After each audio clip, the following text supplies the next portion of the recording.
வணக்கம். இது நம்ம கிச்சன். கிச்சன்ல நம்ம இன்னைக்கு என்ன பண்ண போறோம் அப்படின்னாக்க, இந்த கருப்பு கவுனி அரிசியை வச்சு ஒரு புட்டு ஒன்று வெள்ளத்துல புட்டு பண்ண போறோம். வெள்ளை புட்டு பண்ண போறோம்.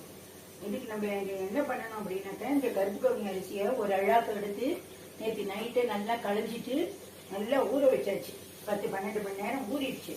அப்புறம் ஊறினதுக்கு அப்புறம் ஒட்டை வடிச்சுட்டு இதை ஒரு துணியில நிழல் உணத்தெல்லாம் உணர்த்தி இப்போ எடுத்திருக்கேன்.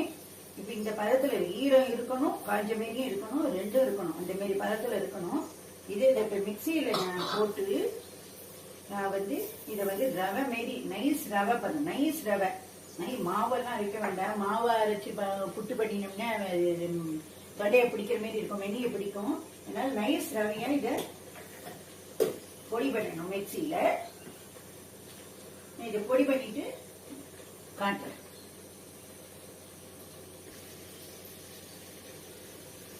இப்ப நைஸ் ரவையா பொடி பண்ணிட்டேன். இந்த இந்த மாதிரி பதத்துல இருக்கணும், நைஸ் ரவையா இருக்கணும். இது இப்ப நான் என்ன பண்றேன்னா, ஒரு இரும்பச்சட்டியை நான் சூடு பண்ணி வச்சிருக்கேன். இதுல நம்ம நல்லா வறுக்கணும். இந்த வறுக்கிற பதம் தான் இந்த புட்டுக்கு ரொம்ப ரொம்ப முக்கியமான பதம். இதை நல்லா நம்ம கோலம் போடுற பதத்துல வறுத்துக்கணும். அந்த பதம் இது எப்படிங்கிறத நான் காட்டுறேன். மீடியம் ஃப்ளேம்ல வச்சு வறுக்கணும்.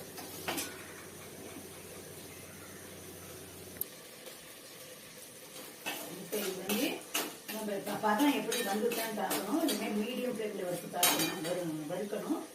இப்போ இதை நம்ம ஒரு கோடு போட்டோம்னா இப்படி நீள் வட்டத்துல வரணும். வந்துச்சுன்னா இந்த பதம் ரெடி ஆயிடுச்சுன்னு அர்த்தம். இப்ப இதை தூக்கி நம்ம இதுல போட்டுக்கலாம்.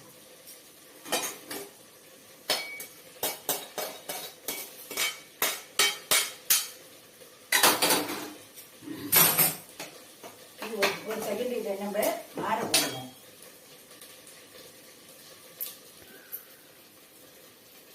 இப்ப நம்ம அந்த வறுத்து இதுல கொட்டி இருக்கிற மாவு ஒரு அரை பதத்துக்கு ஆறிட்டு, இப்ப இதுல வெந்நீர்லாம் வேண்டாம், சாதாரண தண்ணி, பச்சை தண்ணியை விட்டு இதை தெளிச்சு பதமா பிசையணும்.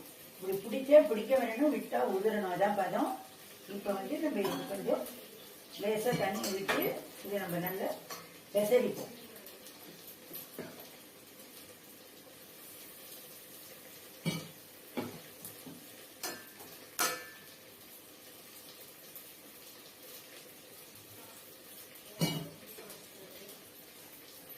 இது நல்ல ஹெல்த்தியான ரெசிபி.